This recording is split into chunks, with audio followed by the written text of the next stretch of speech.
Astagfirullah.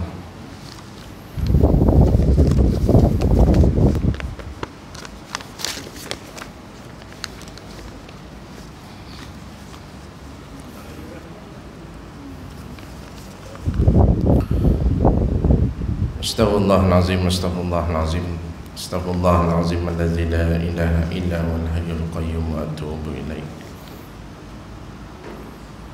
A'udzu billahi samii'al 'alim minasyaitonir rajim. Bismillahirrahmanirrahim. Alhamdulillahi rabbil alamin wassalatu wassalamu ala asyrafil anbiya'i wal mursalin wa ala alihi wa sahbihi ajma'in. Rabbi shrah li sadri wa yassir li amri wa hlul 'uqdatam min lisani yafqahu qawli. Allahumma anta rabbi la ilaha illa anta khalaqtani wa ana 'abduka wa ana 'ala ahdika wa 'adika mastata'tu. A'udzu bika min syarri ma sana'tu. Abu laka bi ni'matika alayya wa abu zambi faghfirli fa innahu la yaghfiru dzunuba illa anta. Allahumma zidna wa la tanqusna wa akrimna wa la tuhinna wa atina wa la tahrimna wa asina wa la tu'sir alaina wardina wardu anna ya arhamar rahimin. Subhanaka la ilma lana illa ma 'allamtana innaka antal alimul hakim. Wa la haula wa la quwata illa billahil aliyil azim. Assalamualaikum warahmatullahi wabarakatuh. Saya hormati pengurusi Istalali Jawatan Kuasa Surau Al-Jawhar Taman Sentosa, tuan-tuan imam, tuan-tuan guru, orang-orang alim, tuan-tuan haji, puan-puan hajah, tuan-tuan, puan-puan sedang jemaah yang dirahmati Allah sekalian. Mudah-mudahan sentiasa berada dalam keadaan yang baik-baik saja, dilimpahi rahmat dan hidayah oleh Allah Subhanahu wa taala, ketenangan dalam jiwa dan diberikan keupayaan untuk melakukan amal soleh, diberikan usia yang barakah, kesihatan tubuh badan, disembuhkan daripada segala bentuk penyakit yang terlekat pada tubuh badan, dipermudahkan segala urusan hidup dan urusan rezeki, dijauhkan daripada segala bentuk kesempitan dan juga kesusahan hidup, ancaman wabak dan musibah. Mohon pada Allah SWT, mudah-mudahan Allah SWT eratkan hubungan kekeluargaan dan persaudaraan sama kita umat Islam di seluruh dunia. Dan mudah-mudahan asbab pertemuan kita pada hari ini, pertemuan-pertemuan kita sebelum ini dan pertemuan-pertemuan yang akan datang adalah pertemuan-pertemuan yang akan dapat membawa kita ni masuk ke dalam syurga bersama-sama insya-Allah.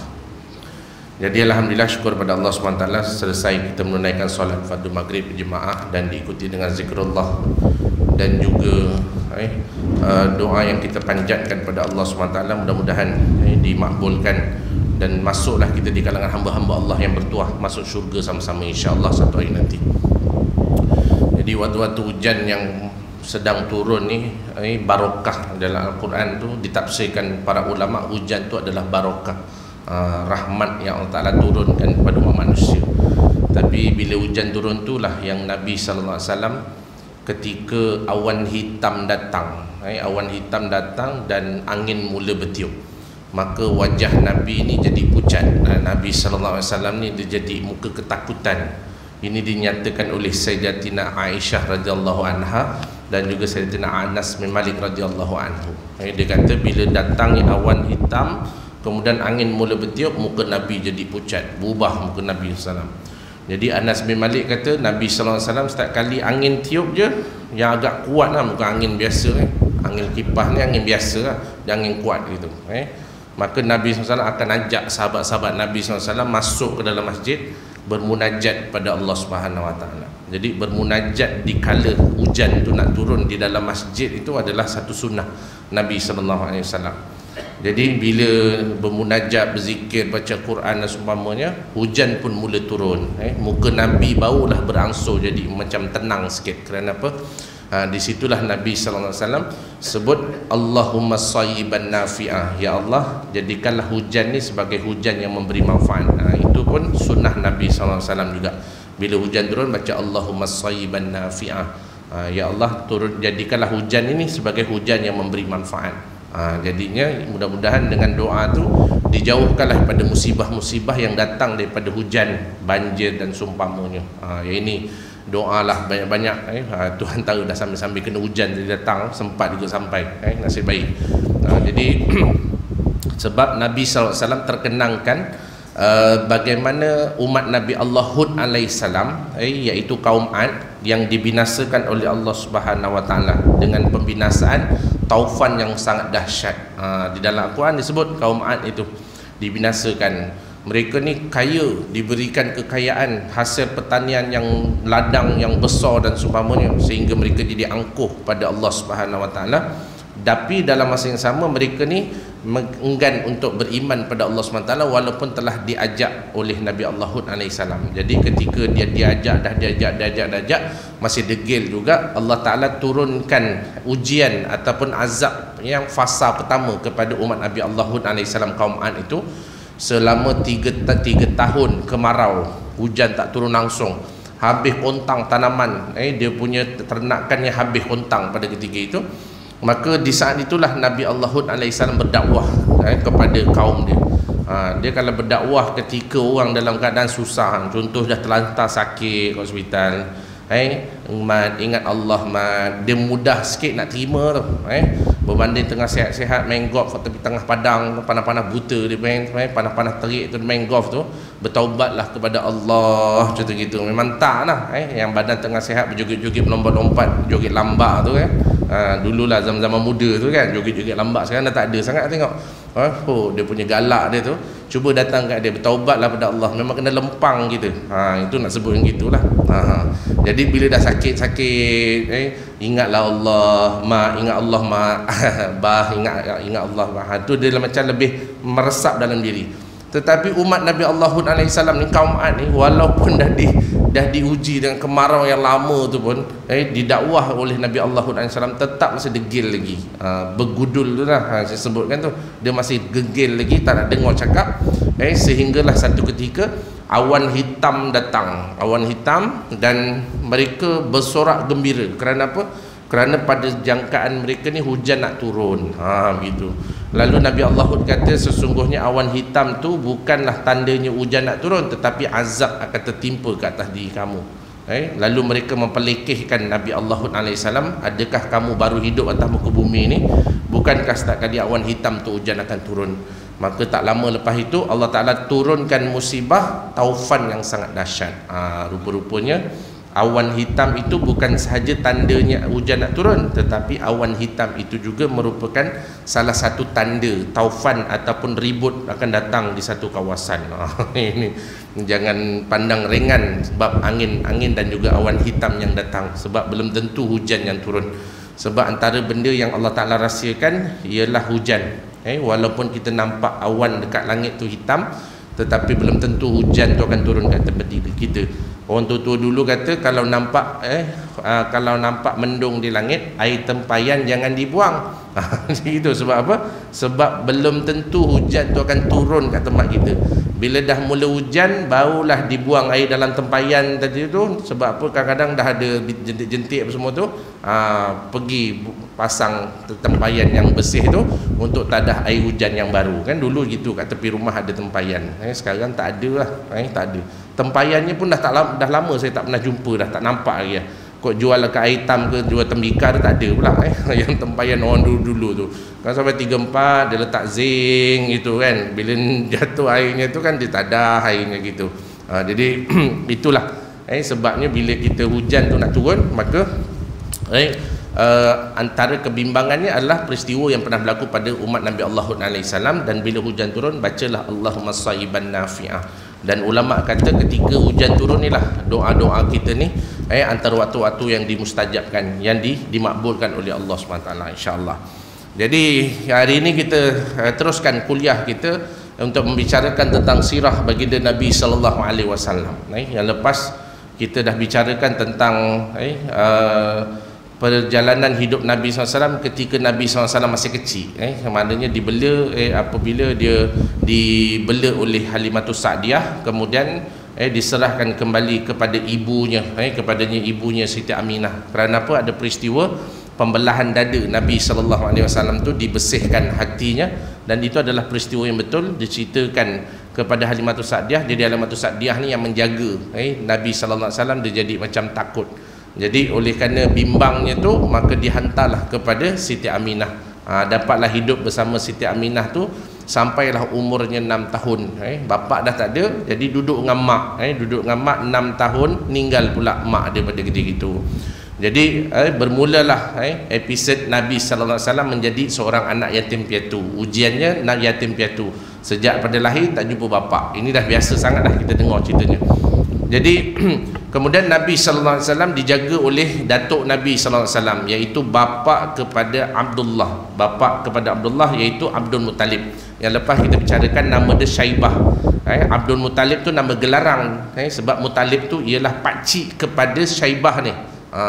Nama datuk Nabi sebenarnya Syaibah. Abdul Muttalib tu gelaran dia. Jadi gelaran dia lebih orang kenal berbanding dengan nama dia yang betul.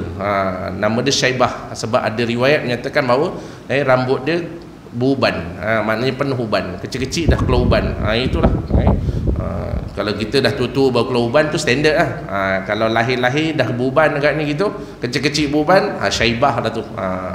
Jadi Abdul Muttalib ni, datuk Nabi SAW ni, sayang sangat dengan Nabi SAW. Dia hidup dengan datuk dia, hidup dengan datuk dia sampailah umur dia 8 tahun, sampai umur 8 tahun.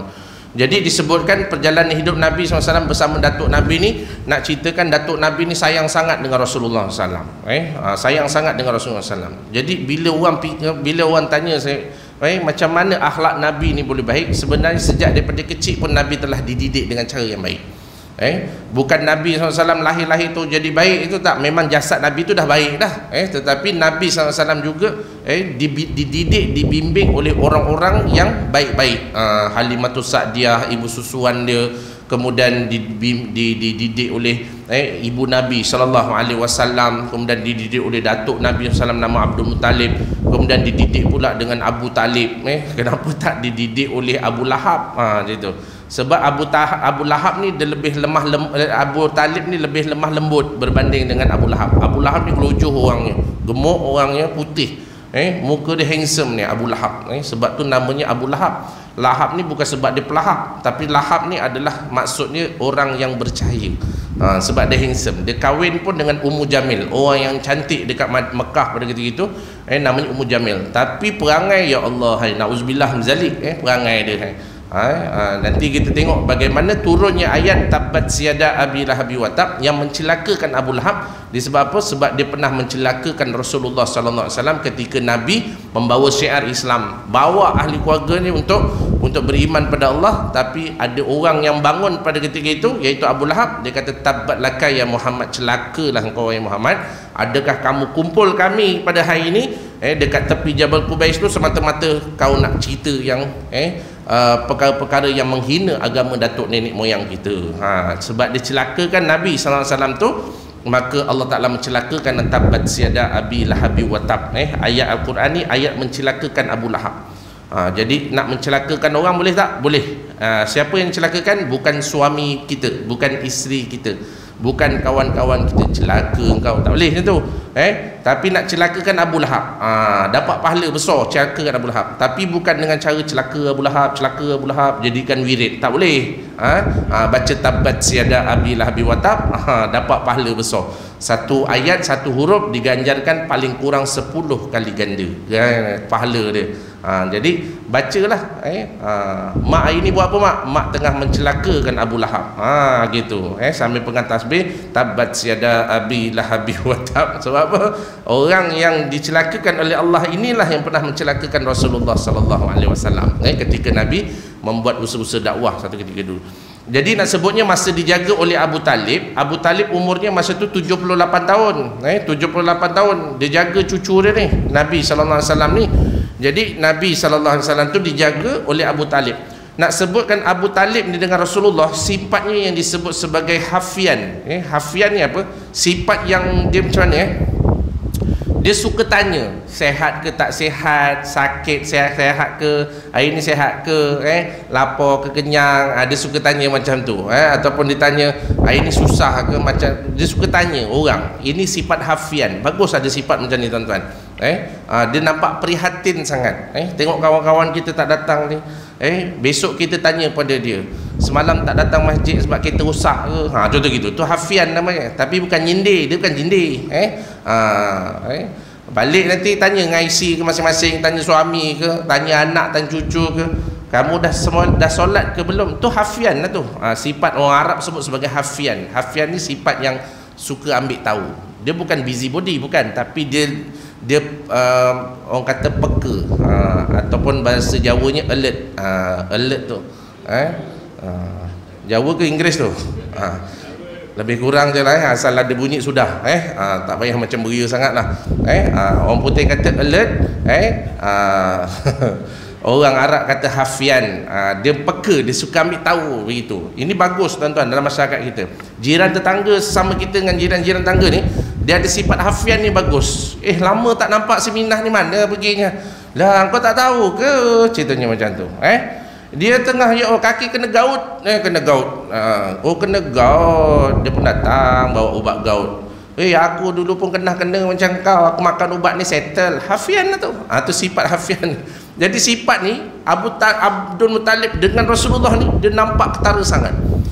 Sehingga kan nak sebutkan Abdul Muttalib ni sayang sangat dengan Nabi SAW. Dia tak panggil cucuku, dia panggil anakku. Maknanya apa? Dia naikkan label Nabi SAW ni macam label anak. Sebab tu orang kata sayang cucu ni lebih sayang daripada anak. Tak tahulah, sebab saya belum ada cucu, ada anak je. Tuan-tuan perempuan ni cucunya dah ramai lah, berderet dekatnya gitu. Agaknya sayang cucu ke sayang anak? Dua-dua sayang ustaz. Yang betul-betul tu lama tak balik cucu aku. Kalau telefon anak, telefon mak, apa khabar mak? Baik gini-gini, alah cakap ala kadar je, jawab itu je kan. Lepas tu mana cucunya, nak cakap dengan cucunya, gitu kan biasanya macam tu. Lepas tu layan cucu lagi lama daripada layan anak. Itu perangai hafian lah tu.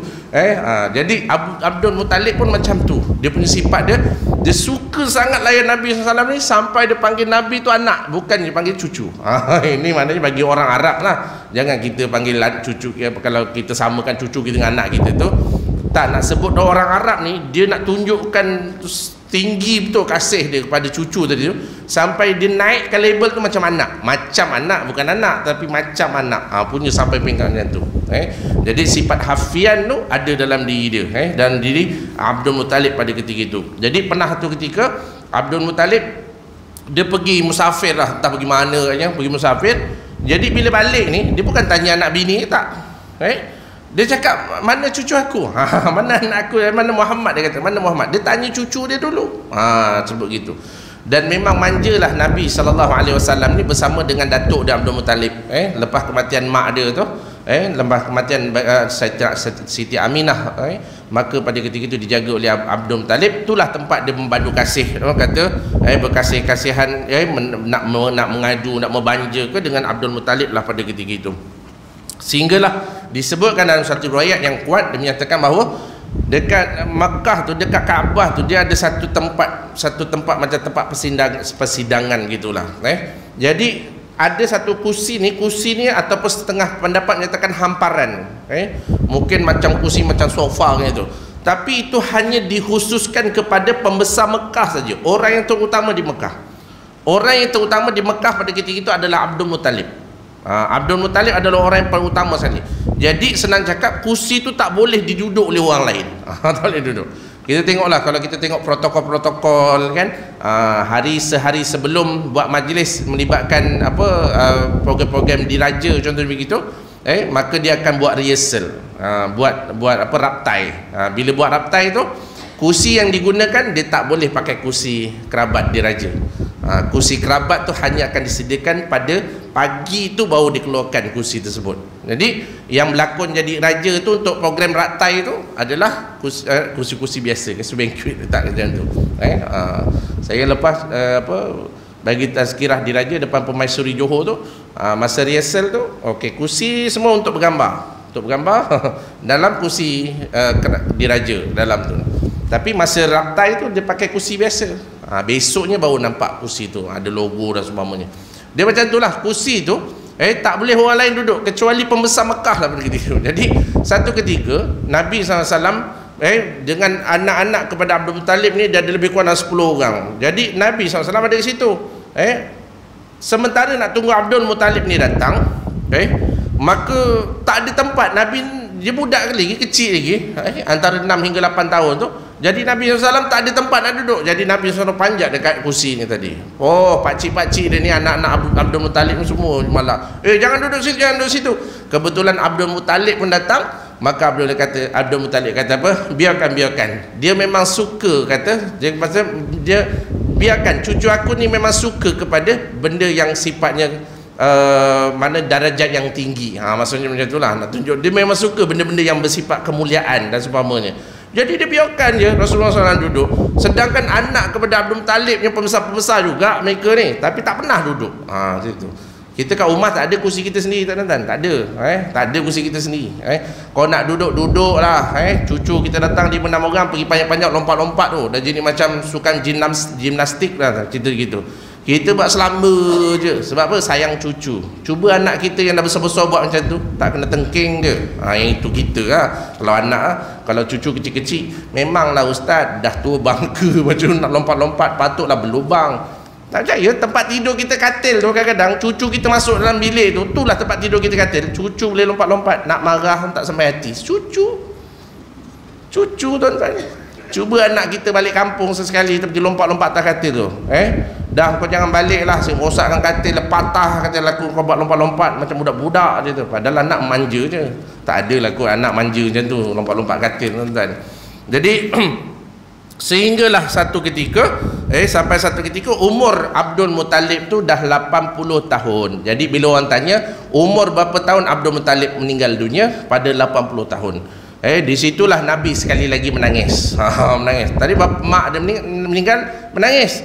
Bila datuk dia meninggal menangis, dan Nabi menangis sepanjang dibawa ke tanah perkuburan. Maknanya apa? Daripada rumah Abdul Muttalib tu dibawa sampai tanah perkuburan, Nabi menangis sepanjang masa. Ni yang disebutkan oleh ahli sejarah berkaitan tentang sayangnya cucu kepada Abdul Muttalib, iaitu Rasulullah SAW kepada Nabi. Jadi saya nak sebut macam ni, Nabi SAW ni kita jangan gambarkan dia macam terlalu luar biasa sangat, tak. Nabi hidup macam kita tuan-tuan. Rutin Nabi ni sama. Nabi ada perasaan sedih, Nabi ada perasaan suka, Nabi ada perasaan Nabi berkawan macam kawan-kawan biasa, Nabi pun bekerja. Itulah gambaran Rasulullah SAW. Jangan kita bayangkan Nabi ni sebagai makhluk asing. Tak, Nabi sama je macam kita. Tetapi Nabi SAW menunjukkan akhlak yang terbaik untuk menjadi tauladan kepada kita bersama umat Nabi SAW. Pada diri Rasulullah itu adalah suri tauladan yang baik untuk dijadikan contoh kepada kita tuan-tuan.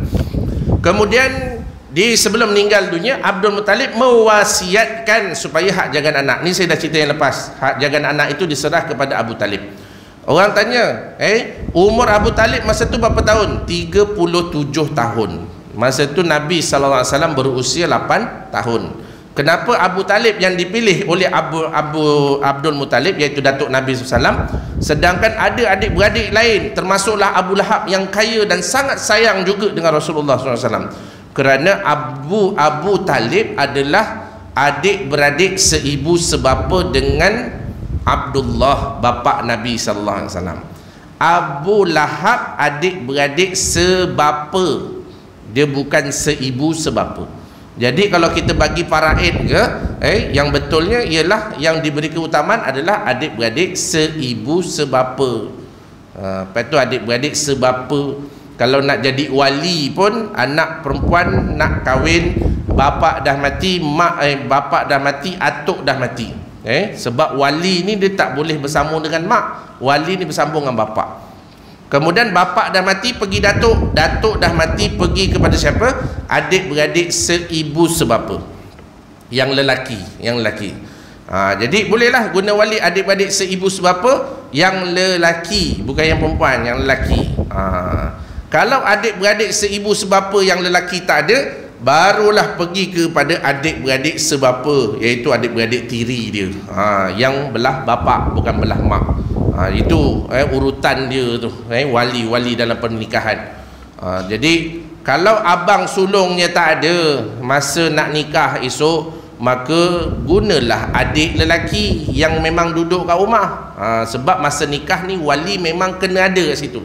Itu wali. Tapi budaya dalam masyarakat kita, wali ni lepas serah wakil wali kepada juru nikah, dia bangun, dia pergi keluar. Tu kan? Kalau tak boleh nak nikahkan sendiri, wakilkan. Perlu ke bangun keluar? Tak perlu pun. Tak ada pun dalam hukum yang kata suruh keluar, tak ada. Duduk je lah meraihkan. Cuma tak boleh, ustaz, saya nak nikahkan ustaz, saya menggigil, saya menggeletar, saya takut pengsan, nanti dah terpaksa tangguh. Terpaksa tangguh kan, sebab pengsan. Ikut mazhab Syafi'i 3 hari. Kalau pengsan, tunggulah tangguh 3 hari. Tak sedar juga barulah guna, barulah dia berpindah pada wali, yang itu. Jadi itu antaranya lah. Jadi abang tak boleh, guna adik boleh tak? Adik boleh. Sebab apa? Sebab abang dan juga adik lelaki itu adalah setaraf. Dia saraf seibu sebapa, sama. Dia adik-adik lelaki. Jadi mana-mana adik lelaki dalam keluarga tu, dia boleh jadi wali kepada adik-beradik perempuan dia. Dia tak kira lah. Biasanya dalam budaya masyarakat kita ni, sebab nak memberi penghormatan kepada abang, itu yang terpaksa nunggu. Abang tak ada cuti, abang askar jaga sana tu, sempadan sana tu. Sebab Covid dah jadi balik, kena jaga sempadan macam tu. Habis bila nak cuti, abang tak tahulah bila boleh cuti, terpaksa nunggu abang dia cuti. Padahal kat rumah tu ada 2-3 orang adik-beradik lain. Gunalah wali adik-beradik tu. Abang tak dapat datang, tak apalah. Tapi ada adik-beradik lelaki yang boleh jadi wali, sebab dia setaraf. Itu. Jadi Abu Talib sayang sangat dengan Nabi SAW. Kemudian dia didik. Abu Talib ni pun orang yang lemah lembut. Dia mendidik jiwa Nabi SAW ni pun dengan sifat dan akhlak yang baik juga. Sayang sangat dia. Dan dia satu ketika, Abu Talib ni dia nak pergi berniaga di Syam, bersama dengan 200 orang yang lain, kafilah dagangan tu nak pergi ke Syam. Ini kita dah tahulah ceritanya. Jadi Nabi SAW beruntung-untung, menangis-nangis, nak juga ikut, nak ikut, ajak. Bila ajak sampai saja kat Syam tu, yang kita tahu berjumpa dengan seorang pendeta, pendeta yang namanya pendeta Bukhairah, ataupun Bukhara, ataupun yang kata Bukhairah itu. Daripada jauh dia tengok, daripada jauh dia tengok, daripada dia punya tempat ibadah dia tengok daripada jauh. Dia agama Nasrani pada ketika itu. Daripada jauh tengok dalam rombongan tu, sepanjang perjalanan tu dia nampak awan sentiasa menaungi rombongan ni. Jadi dia kata ni macam lain macam ni cerita ni. Macam petanda-petanda yang dinyata dalam kitab Taurat dan juga Injil, bahawa ini adalah salah satu tanda orang yang dinaungi oleh awan ni, oleh langit ni, oleh awan ni adalah orang-orang yang mungkin akan menjadi nabi akhir zaman. Memang dinyatakan dalam kitab tersebut. Jadi 200 orang ni sebab ingin tahunya dia, Abu Hurairah ni dia tak saja-saja nak panggil orang datang kat tempat dia tu. Lalu dia suruh pembantu-pembantu dia panggil, jemput ni 200 orang ni semua datang dan dia jamu makan. Dia bukan cerita nak jamu makan sangat, tapi dia nak tengok, nak cari mana ni yang dikatakan bakal menjadi nabi akhir zaman, macam gitu. Jadi dah masuk, dia setiap orang yang masuk dia perhati seorang-seorang, tak nampak pun seorang pun yang ada tanda-tanda macam tu. Gitu. Tak nampak pun seorang tanda dia tu. Jadi dia kata, ada lagi ke yang tak masuk? Gitu. Jemput makan. Abu Hurairah ni tanya, ada lagi ke yang tak masuk lagi? Maka ada seorang kata, ada seorang budak kecil main kat luar tu. Tak apalah, dia main kat luar tu, dia pun dah makan. Jadi macam tu, agak gitulah. Maka Abu Hurairah pun kata, panggil budak tu datang. Bila panggil, dia tengok, dia panggil budak ni tengok. Dia tengok Rasulullah lah, tengok atas bawah, tanda-tanda kenabian tu, tengok satu-satu. Kemudian dia tanya dengan Rasulullah SAW. Dia kata, demi Lata dan Uzza, boleh tak pakcik tanya pada kamu? Nabi SAW jadi marah, sebab Nabi ni dia memang benci kepada berhala. Lata dan Uzza tu adalah ketua berhala. Jadi bila tanya, pakcik nak tanya demi Lata dan Uzza, orang Arab kan cerita macam tu, bersumpah dengan nama Tuhan dia tu, dia demi Lata dan Uzza, pakcik nak tanya kamu boleh tak? Nabi macam tarik muka, macam marah, tak setuju. Budak okeylah, pakcik nak tanya pada kamu. Boleh tanya, tapi jangan sebut perkataan Lata dan Uzza. Maknanya apa? Ada satu lagi tanda kenabian pada ketika itu. Lalu ditanya, dia tengok tubuh Nabi SAW. Lepas tu dia pun tengok budak ni, iaitu Rasulullah SAW, dia pusing, tengok belakang ni ada tanda khataman nubuwah itu. Dia besar dia macam telur burung merpati. Telur burung merpati bentuk 3 segi tu, dan dikelilingi oleh bulu-bulu yang halus. Cuba balik ni tengok badan masing-masing ada tak belakang? Memang tak ada lah, confirm tak ada. Yang ada apa? Kurap. Kurap ada. Itu. Memang cipta kurap tu jadi 3 segi tu. Itu. Jadi Nabi SAW dah dapat confirmation dari Nabi. Maka nak dikonfirmkan lagi, Abu Hurairah ni pun tanya kepada Abu Talib pada ketika itu. Siapa budak ni dengan kamu? Dia kata, siapa budak ni? Maka Abu Talib pun kata, ini anak aku. Dia kata macam tu. Dia anak aku. Bila dengar dia anak aku saja, Buhairah ni tak percaya. Dia kata sepatutnya budak ni tak ada mak bapak. Dia ni mesti yatim dia tu. Bapak dia mati, mak dia dah mati. Dia nak dapatkan confirmation. Ni orang berilmu tuan-tuan. Buhairah ni orang berilmu. Dia mengkaji kitab dan kemudian kaji. Budak ni dia mesti anak yatim. Maka Abu Talib pun betul terang, dia tak ditipu. Maka dia kata betul, aku sebenarnya adalah pakcik dia. Bapak dia, mak dia dah mati.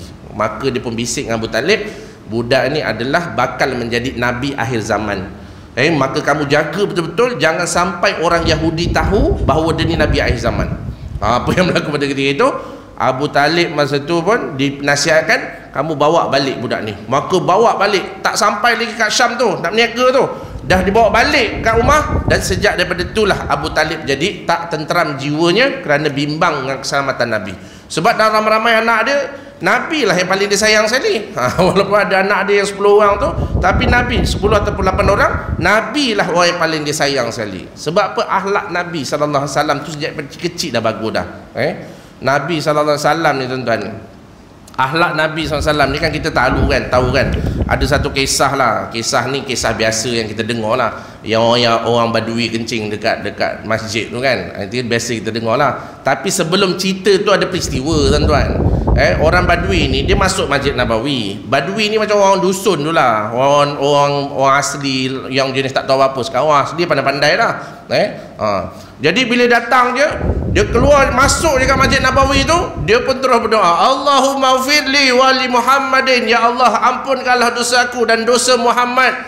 Wala taghfir li ahadin ma'ana, yang lain tak payahlah. Dia kata macam tu. Sakit hati sama sahabat Nabi dekat dalam masjid tuan-tuan. Dia sebut Allahumma firli wali Muhammadin. Dia nak bodek Nabi macam tu. Allahumma firli wali Muhammadin, ya Allah ampunkan dosaku dan dosa Muhammad. Wala taghfir li ahadin ma'ana. Dia kata yang lain tu tak payah. Maksudnya apa? Ampunkan dia doang je. Agak-agak kalau doa macam tu tak sakit hati. Imam doa Allahumma firli wali Muhammadin, ataupun Allahumma firli wali ustazin. Wali ustaz contoh gitu. Saya kan dia wala taghfir li ahadin ma'ana. Yang lain tu tak payah. Agak-agak makmum cakap apa? Kalau faham lah. Ini tak ada, makmum amin je, tak faham doa yang dibaca tu. Allahumma ja'al dinana dini Muhammad Nabi sallallahu alaihi wasallam. Ya Allah, jadikanlah agama kami sebagai agama Nabi Muhammad SAW. Wa islamana islamal muslimin, Islam kami macam Islam orang muslimin. Wa imanana imanan mu'minin, iman kami adalah iman orang beriman. Imam baca tadi tu. Cantik doa tu tadi. Wa imanana imanan mu'min, wa salatana salatan khashiin, solat kami solat orang yang khusyuk. Wa niatana niatan muhsin, niat kami adalah niat orang-orang yang kata yang ikhlas. Bagus doa ni, bagus doa ni. Lepas tu apa, wa niatan dan niatan mukhlisin, wa imanan mu'min, wa salatana salatan khashiin, wa niatan mukhlisin, wa amalana amalan solihin. Amalan kami amalan orang-orang yang soleh. Lepas tu letaklah apa lagi sambungan dia tu, saya lupa. Gitu. Baguslah doa macam ni. Sebab tu bila sebut Allahumma firli wali Muhammadin, ya Allah ampunkan dosaku dan dosa orang lain. Ini pernah berlaku peristiwa tersebut. Maka sahabat Nabi pun dah bengang je. Nabi SAW pun cakap apa ayat saya lupa, saya catat je. Laqad ihtazarta wasi'a. Dia kata laqad ihtazarta wasi'a. Dia kata wahai kata sahabat, dia kata kamu telah menyempitkan benda yang luas. Maknanya apa? Kalau kita baca doa ni, jangan doa untuk kita saja. Ya Allah berikanlah kejayaan kepada aku, ya Allah, yang lain tak payah, biar aku dapat nombor 1. Jangan je tu, tak boleh. Kalau belajar sekolah, ya Allah pandaikan aku, yang lain bodohkan je. Tak kisah. Tak boleh. Itu tak boleh. Kita mesti doa. Sebab tu doa yang afdal adalah doa yang di dalamnya ada doa kepada orang lain, saudara-saudara kita. Sebab tu minal mu'minina wal mu'minat wal muslimina wal muslimat al ahya'i minhum wal amwat birahmatika ya arhamar rahimin. Ni doa ni bagus. Sebab tu bila kita doa pada orang lain, doa tu akan kembali semula kepada kita. Jadi Nabi SAW kata, kamu dah sempitkan dah, kamu dah sempitkan dah benda yang luas. Patutnya kamu bolehlah doa lebih ramai. Kenapa kamu doa engkau ngaku saja? Cerita gitu. Maka lelaki Badui ni pun pada ketika itu tengah dengar Nabi cakap macam tu, dia tak tahan nak kencing tuan-tuan. Maka dia lari. Setengah riwayat menyatakan dia dikejar oleh sahabat. Sahabat tak kejar lagi, tapi dah mula bengang je tengok dia ni. Datang-datang, lepas tu doa angkut je. Lepas tu main lagi pula. Dia lari tu sebab apa? Sebab tak tahan nak kencing. Jadi dia pun lari pergi kat ujung tu, dia terpancuk dekat ujung tu, kencing kat situ. Ni kemuncak dia lah. Sahabat Nabi ni dah lah bengang tadi doa untuk dua orang je, lepas tu kau kencing pula kat dalam masjid. Dia punya bengang pada ketika itu. Apa yang berlaku? Maka bangun. Sebagian nyatakan bahawa ada sebagian sahabat dah mula dah cabut dia punya pedang dia. Nabi SAW bagi signal, jangan turun. Nabi SAW suruh relax, tenang-tenang gitu. Kemudian Nabi SAW pergi. Ni akhlak Nabi SAW. Dia dididik oleh Abu Talib, dia dididik oleh Abdul Muttalib, dia dididik oleh Bani Sa'diyah, perkampungan Bani Sa'diyah, iaitu ibu susuan Nabi SAW punya kampung tu kan, environment yang budi bahasa sangat baik pada ketika itu. Kemudian dididik oleh datuk Nabi SAW yang dipandang mulia oleh orang Mekah pada ketika itu. Maka jiwa Nabi SAW telah dibentuk, dibentuk oleh cara didikan, dan juga memang dia dipelihara oleh Allah Subhanahu Wa Taala akhlak dia. Tak ada cerita yang buruk-buruk pasal Nabi SAW ni. Maka dia pun pergi kat lelaki ni, dia kata, wahai sahabat, dia kata, masjid ni bukan tempat kencing, dia kata dia tu. Masjid ni tempat orang berzikir, masjid ni tempat orang solat, masjid ni tempat orang beribadah kepada Allah. Dia terangkan satu dalam riwayat hadis Nabi SAW dia sebut begitu. Kemudian apa yang berlaku? Nabi tenang saja, sedangkan orang Badui ni tahu sahabat-sahabat Nabi semua ni memang kalau kita tuan-tuan ada orang ni masuk ke dalam masjid kita, begitu buat. Gang, jom keroyok dia ramai-ramai. Habis lunyai dia. Belum sempat apa-apa lagi, polis tak sempat datang. Tantah dah sawan dah kat situ ujung tu, kena belasah dengan member ke tadi. Itu kalau kita. Nabi SAW disebut pula kencing dalam masjid tu, dia pergi jumpa slow-slow macam tu. Lepas tu apa dia buat? Sahabat-sahabat Nabi sudah kadang marah. Badui ni nampak ni sahabat Nabi semua tengah marah, merah padam muka ni. Muka Nabi tenang je. Lalu dia kata apa? Demi aku, demi bapa aku, demi mak aku, dia kata sesungguhnya Muhammad ni bukan orang yang suka melenting. Muhammad ni bukan seorang yang suka mencerca gitu. Sebab akhlak yang tunjuk Nabi SAW tu, orang Badui, dia balik kampung dia ulang perkataan tu banyak kali, ulang. Akhirnya ramailah di kalangan orang-orang Arab Badui ni yang masuk Islam. Sebab apa? Sebab akhlak yang ditunjuk oleh Rasulullah SAW. Ni akhlak Nabi SAW. Kita tengok hebatnya Nabi SAW. Ni Nabi SAW, watak dia ni bukan watak orang yang serius, tak. Kita pun jangan buat muka serius macam kita kerja kat balai polis 24 jam. Boleh faham tak? Orang pergi balai polis 24 jam tu, nak tunggu buat report tu, muka macam tu. Jangan macam tu. Nabi ada masa senyum, ada masa Nabi pun bergurau. Ada seorang sahabat Nabi namanya Abi Rimsah. Abi Rimsah ni dia pernah tengok Nabi pakai baju warna hijau. Tu hadis Nabi pakai baju hijau tu. Nabi dia adalah hadis daripada Abi Rimsah. Bapa Abi Rimsah, maksudnya Abi Rimsah kecil lagi, sayang sangat dekat anak dia ni, dia pimpin anak dia sana sini. Jadi bila sayang sangat, bapa Abi Rimsah ni pula dia jenis apa? Dia jenis orang kalau cakap tu nak yakinkan dia mesti sumpah. Orang Arab ni kalau cakap wallahi, maknanya dia memang tak tipu lah, gitu. Kalau kita lain, kita kalau sumpah ni dah memenuhi syarat qasam tu, maknanya kita dah sebut wallahi tapi kencing, temerang. Cerita macam tu. Tuan-tuan, abang tadi pergi mana bang? Abang pergi ngeteh. Abang tipu wallahi, padahal betul ngeteh. Bayar ke tak bayar kifarah sumpah tu? Nak kita tengok tu. Sebab apa? Dah langgar kifarah sumpah tadi. Kenapa? Kerana bersumpah dengan sumpah yang tak betul. Wallahi tu cukup tu syarat sumpah tu. Betul wallahi, betul abang tak pergi, padahal dia pergi. Tapi kalau Arab dia selain macam tu. Bapa Abi Rimsah macam tu lah. Nabi SAW tengok, dia tahu, kenal bapa Abi Rimsah ni, dia kelakar sikit. Lalu Nabi SAW kata, wahai bapa kepada Abi Rimsah, dia kata, dia sebut Nabi Abi Rimsah yang penuh saya tak tahulah. Dia kata, ni anak siapa? Dia anak aku ya Rasulullah. Tapi sebelum cakap dia anak aku, dia kata demi Tuhan Kaabah, dia anak aku ya Rasulullah. Kenapa bersungguh sangat tu? Bersungguh sangat dia. Demi Tuhan Kaabah, dia anak aku ya Rasulullah. Nabi ngusik dia lagi, betul ke anak kau? Demi Tuhan Kaabah ya Rasulullah, ni memang anak aku. Punyalah bersungguh. Dan Nabi gurau je. Lepas dah bersungguh sangat, dia pun senyum. Abi Rimsah pun, aku senyum tengok bapa aku ni gagat gitu. Lalu disitulah baru Nabi SAW bagi tahu, sebab sayang sangat dengan anak dia ni, maka Nabi pesan, kalau anak engkau ni kena azab, maka engkau tidak akan menerima azab yang diterima, yang didalui oleh dia. Begitu juga kalau kamu kena azab, maknanya apa? Maknanya anak kamu tidak akan menanggung azab kamu. Nabi SAW lanjutkan dengan baca surah Al-An'am ayat 164, wala taziru waziratun wizra ukhra. Kita ni tidak akan menanggung dosa orang lain. Kamu sayang macam mana pun anak cucu kamu pun, kalau kamu sayang macam mana pun, nanti bila ke akhirat kalau dia kena azab, maka kamu tidak akan menerima azab dia. Kita tidak boleh dipertanggungjawabkan atas dosa orang lain, tak boleh.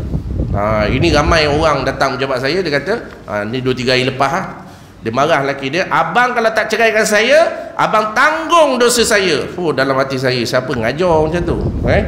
Dalam Al-Quran sebut dah, wala taziru waziratun wizra ukhra. Itu yang disebut kan, seorang itu tidak akan menanggung dosa ataupun beban atas beban orang lain. Maknanya dosa orang lain tak tanggung, kita tanggung dosa kita sendiri. Habis yang jadi tanggung macam mana? Kita dah suruh dah anak isteri kita, cucu kita semayang mat. Dia ni tetap tak semayang juga, dia kena azab. Kita tak menanggung azab tersebut. Yang kita kena azab sebab apa? Sebab kita tidak menjalankan tanggungjawab kita sebagai hamba Allah yang ada tanggungjawab untuk menyampaikan kebenaran. Maknanya nasihat, kerja-kerja dakwah ni kena teruskan. Orang nak terima ke tak terima ke belakang cerita, yang penting usaha dakwah tu betul dibuat. Sebab tu dilakukan oleh Rasulullah. Nabi SAW tak berhenti pun berdakwah, sama ada diterima ataupun tidak. Tu tadi kita cerita pasal Nabi Allah Hud AS tu, dia berdakwah walaupun kaum Ad tak menerima dakwah dia. Sebab syarat dakwah bukan terima. Kalau kita letakkan syarat dakwah tu mesti diterima, maka ramailah pendakwah-pendakwah yang akan rasa kecewa sebab kenapa dakwahnya tidak diterima oleh orang. Nasihat lah, bang semayang dah masuk waktu bang, nantilah dulu abang semayanglah. Kau ni faham tak faham? Kau ingat apa? Waktu zuhur ni berapa lama? Kau ingat waktu asar ni apa? 2 minit je ke apa? Diam kejap, jangan nangis. Besok buat apa lagi? Bang semayanglah bang, cerita gitu. Semayang awal waktu kan bagus, agak-agak 10 kali 20 kali. Ni datang waktu semayang dia bingit telinga dia, abang pergilah semayang jemaah bang, cerita gitu kan. Pergilah suami, pergi sebab apa? Nak nutup mulut isteri sekejap. Dia pergi hari ini ni, bolehlah tahan buat tutup mulut isteri 3 hari kan, cerita gitu. 3 hari tak membebel. Abang semayang, kan aku dah semayang kat masjid semalam, kau tak nampak ke aku ke masjid? Nampak tak? Nanti 3 hari lepas tu bebel lagi, pergi lagi. Gitu. Sebab syarat dakwah belum tentu terima. Kalau suami tak terima ke isteri tak terima kita, setiap kali dah hajat tanah, lantak engkau lah bang, kau nak buat atau nak buat sudah. So kita jadi orang yang berputus asa. Jadi usaha dakwah ni adalah usaha yang perlu diteruskan. Nabi SAW buat saja. Tugas kita menyampaikan, tugas kita berdakwah kepada orang, dan tak menjadi syarat untuk terima. Sebab tu terima tak terima tu adalah hak Allah. Allah Ta'ala yang menentukan. Allah Ta'ala yang menentukan. Sama ada orang yang kita pesan pada dia, orang nasihat, tapi tanggungjawab dah buat apa? Yes, kita dah terbuat. Sebab tu Abu Rimsah tu, Nabi SAW kenal dia. Jadi cara dia cakap macam tu lah, dia gurau-gurau cerita macam tu. Nabi kenal orang. Sebab apa? Jiwa dah dididik sejak daripada kecil dah. Jadi sama juga Abu Talib ni, ketika bela Nabi SAW, Abu Talib ni susah. Jadi Nabi SAW antara 8 hingga 12 tahun, apa dia buat? Dia kan pada ketika itu dia tengok macam tak sampai hati tengok pakcik dia. Walaupun kalau dia kerja pun tak akan dapat membantu keseluruhan pun, tapi ada usaha tak daripada Rasulullah? Ada.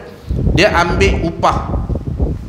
Ambil upah menggembala kambing. Sebab tu dalam hadis Nabi disebutkan setiap Nabi dan Rasul pernah menjadi pengembala kambing.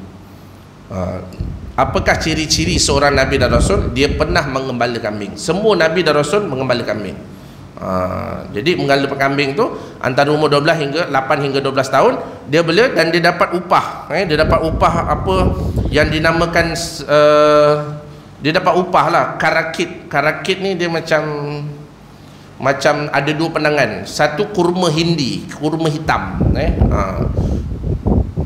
Yalah, itu sebagai upah. Ada pandangan yang lain, karakit itu adalah mata wang emas pada zaman itu. Upah lah, mana upah, duit lah, cerita begitu. Tak apalah, bukan pasal upah tu saya nak sebut.